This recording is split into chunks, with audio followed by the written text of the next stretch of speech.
Welcome guys, and today I'm going to show you how you can do AAA one hitter. So let's get started. Right here you need to grab, grind, and do 180 spin.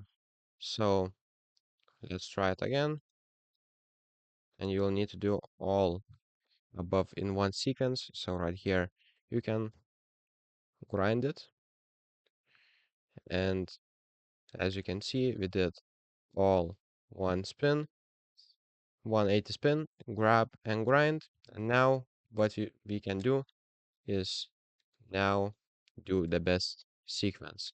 So it will take some time and practice because you need to do all in one sequence and the best sequence. So you need to get points in the highlighted areas. So basically you need to get 600 points in highlighted area. So let's try it again right here. If I can't do that, I will stop the video because it will be too long for YouTube. So you get the idea where you need to do main tricks. So that's pretty much it. As you can see, I got the points right here as I do tricks.